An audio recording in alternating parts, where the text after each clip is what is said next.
Ah, le cas du chat au Moyen-Âge. Voilà un sujet qui a fait couler beaucoup d'encre. Enfin, pas tellement en réalité, mais ça faisait une chouette intro, donc... Ce n'est un secret pour personne, quand on en arrive au Moyen-Âge, le statut des chats, c'est plutôt... meh. Et pourtant, ça avait si bien commencé. Au début du chapitre médiéval, ces petits félins qui protègent les silos à grains contre les rongeurs sont plutôt appréciés, et même protégés. Dans les îles britanniques par exemple, on estime assez cher leur service et il est souvent interdit de leur faire du mal. Alors c'est quoi le problème? Qu'est-ce qui a déconné avec ces petites boules de poils toutes mignonnes? Ces petits animaux cajoleurs qui demandent des caresses et font fondre les cœurs avec leurs petites patounes et leurs miaulements adorables? Eh ben justement, le voilà le souci. En tout cas aux yeux de la puissance montante de l'époque, l'Église. En effet, au milieu du Moyen-Âge, l'Église semble voir d'un mauvais œil la trop grande familiarité que les hommes peuvent entretenir avec les animaux domestiques, surtout quand il s'agit d'hommes pieux. Les moines trop sentimentaux envers les chiens ou les oiseaux, par exemple, sont rappelés à l'ordre. Ils ne doivent orienter leur amour que vers Dieu. Et c'est encore plus grave quand il s'agit d'un chat. Mais pourquoi? Qu'est-ce qu'ils vous ont fait? Bon déjà, il y a le fait que le chat est bardé de tout un héritage païen qui plaît pas trop à l'église. Il est lié à Bastet chez les Égyptiens, Artémis chez les Grecs, Freya chez les Scandinaves, mais ce qui pose problème, ce sont surtout les mœurs de l'animal.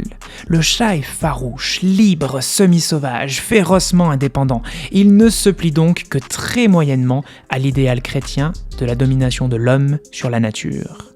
Il est silencieux, sournois, mystérieux, on ne l'entend pas arriver, on ne sait pas ce qu'il fait de ses journées quand il disparaît pendant des heures, bref, il est difficile à contrôler. En plus de ça, il est très actif la nuit, ne craint pas l'obscurité ni les ténèbres, donc au bout d'un moment, il fait pas d'efforts non plus. Mais il y a peut-être encore pire que ça. C'est son association traditionnelle avec un autre être qui attire de plus en plus de méfiance dans la culture médiévale, les femmes. Là non plus ce n'est pas un scoop, le Moyen-Âge occidental était loin d'être féministe, et les temps modernes le seront encore moins. Par exemple, au hasard, en 1486, à la jonction entre ces deux époques, un certain Heinrich Kramer et son pote Jakob Sprenger vont sortir un bouquin qui connaîtra son petit succès, le Malleus Maleficarum, en français, le marteau des sorcières, qui n'est pas précisément un bijou de littérature progressiste. C'est même ce livre en fait qui va en grande partie développer, codifier et diffuser beaucoup de lieux communs sur la sorcellerie, et notamment le fait que le satanisme c'est bien un truc de femme. Les auteurs expliquent entre autres que le mot fémina vient de fé et minus, c'est-à-dire une foi moindre. Comprenez, les femmes sont plus faibles dans la foi, c'est comme ça, c'est marqué, et comme l'essence divine des choses est contenue dans leur nom, c'est irrévocable. Bien sûr c'est complètement faux, mais évidemment quand on part de cette base, on comprend facilement le reste. Comme elles ont moins de foi que les hommes, les femmes se font plus facilement avoir par le diable. Après tout, n'est-ce pas la première d'entre elles, Ève, qui se laissa manipuler par le serpent au jardin d'Éden, et désobéit à Dieu en croquant dans le fruit défendu? Les femmes sont donc montrées comme responsables du péché originel. Elles sont vues comme étant plus faibles, ayant moins de vertu, moins de constance. Ok, c'est super, mais quel rapport avec les chats? Dans l'imagerie traditionnelle, le chat, minutieux avec sa toilette, apparaît comme coquet, délicat et même séducteur. Il passe son temps à minauder et à se pavaner avec élégance pour charmer les hommes et les enjôler. Et qui d'autre est coquet, délicat et séducteur? Paf, dans le mille, les femmes, évidemment. Oui. En tout cas, vous l'aurez compris, dans la vision stéréotypée et misogyne qu'en a la société patriarcale de l'Occident médiéval. Le Malleus Maleficarum dit que chez la femme, la passion charnelle est insatiable. Ce qui explique bien sûr pourquoi elle passe son temps à folâtrer avec les démons. Sur le même ton, quand il cherche à charmer les hommes pour réclamer des caresses, le chat apparaît comme sensuel, voire lubrique. Regardez le comportement d'une chatte en chaleur, par exemple, c'est totalement choquant. En tout cas, toujours dans un système de pensée qui associe le sexe au péché et au mal. Suivant cette logique, les moines qui cajolent et caressent des chats dans leur monastère, c'est pas ok du tout. Et ce qui est marrant, c'est que cette perception du chat liée aux femmes et à une vision sensuelle est loin d'avoir disparu aujourd'hui. En témoignent par exemple les allusions au chat pour désigner le sexe féminin, présentes autant en français qu'en anglais ou en allemand. Séducteur, païen, beaucoup trop libre et sauvage, nocturne, mystérieux et lié à une féminité dont on se méfie de plus en plus, le chat coche toutes les cases pour être regardé de travers. Et avant même que les bûchers de sorcières deviennent à la mode, avant même le Malleus Maleficarum, l'animal sera régulièrement assimilé aux idées qu'on se fait du sabbat et des réunions diaboliques.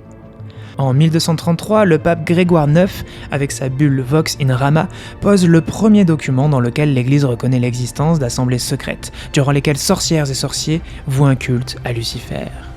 En décrivant ces cérémonies, la lettre évoque entre autres un crapaud ou un canard, bon, on va pas s'embêter avec de la précision, hein, un truc qui vit dans l'eau, quoi, foutez-nous la paix, et un gros chat noir, incarnation du diable qui préside le banquet et que les participants doivent embrasser sur l'anus. C'est dégueulasse. L'aspect potentiellement maléfique du chat est donc désormais officiel. Mais le pape n'a pas sorti ce mythe de sa mitre. On l'a vu, le folklore populaire ne l'a pas attendu pour développer toute une imagerie à base de chats sataniques, souvent noirs comme les ténèbres qui étouffent les enfants et accompagnent démons et sorcières dans leurs méfaits. Les évangiles des quenouilles, par exemple, un recueil de contes médiévaux, expliquent que passé l'âge de 4 ans, un chat n'aura de cesse de chercher un moyen d'étouffer son maître. Et on dit qu'il faut lui couper un bout de sa queue pour lui enlever son pouvoir diabolique. Plusieurs traditions évoquent même des sabbats de chats où des matous sorciers se réunissent dans le secret de la nuit pour répondre à l'appel du diable. Plusieurs textes associés aux légendes arthuriennes évoquent, elles, le Chapalu ou Chapaloug, un chat monstrueux que combattent les chevaliers de la table ronde. Il a parfois un corps de cheval, des yeux de feu, voire des pattes de dragon. Le récit de la bataille loquifière en fait le fruit du viol d'un lutin sur une fée, ça donne le ton. Alors que les textes des triades galloises le disent enfanté par une truie, puis jeté à la mer par le porcher parce qu'une prophétie prédisait qu'il allait ruiner le pays. Bon, finalement le chat en réchappe quand même et devient effectivement un fléau sur l'île. Bravo Michel, t'as tout gagné. Mais gardons-nous cependant de toute exagération, le chat est loin d'être le seul membre du bestiaire diabolique. En fait, tout ce qui vit la nuit, tout ce qui est vu comme lubrique ou même tout ce qui est très objectivement moche est fréquemment cité dans les procès pour sorcellerie. Loup, renard, hibou, chauve-souris, corbeau, bouc, porc et crapaud se joignent donc au chat dans la joyeuse farandole des animaux sataniques. Et puis bon, l'image du chat évolue dans le temps. Même si c'est l'ami des sorcières, à la fin du Moyen-Âge, il s'est définitivement fait une place dans les foyers et va progressivement être accepté comme un habitant à part entière de la maison. Certes, pendant toute l'époque moderne, lors de festivités comme la Saint-Jean ou Mardi Gras, on s'amuse beaucoup à jeter des chats vivants dans de grands feux pour éloigner le diable dans des rites mi-païens, mi-chrétiens. Ah, écoutez, il faut bien que les gens s'amusent. Mais ce genre de spectacle va progressivement se raréfier, et les philosophes des Lumières, soucieux de dédramatiser les débats sur la sorcellerie, vont contribuer à redorer le blason du chat. Cependant, aujourd'hui encore, certaines superstitions demeurent, notamment sur les chats noirs, longtemps assimilés au diable, et qui ont la réputation de porter malheur. Dans le courant des années 2010, de nombreux groupes de défense des animaux alertaient sur le fait que les chats noirs étaient beaucoup moins adoptés que les autres. Si bien que, afin d'inverser la tendance et de protéger les félins monocolores, il existe désormais une journée internationale du chat noir, le 17 août, qui a pour but de revaloriser leur adoption. Alors si vous cherchez à adopter, contactez les refuges près de chez vous. Je peux personnellement vous assurer que les chats noirs donnent tout autant d'amour que les autres.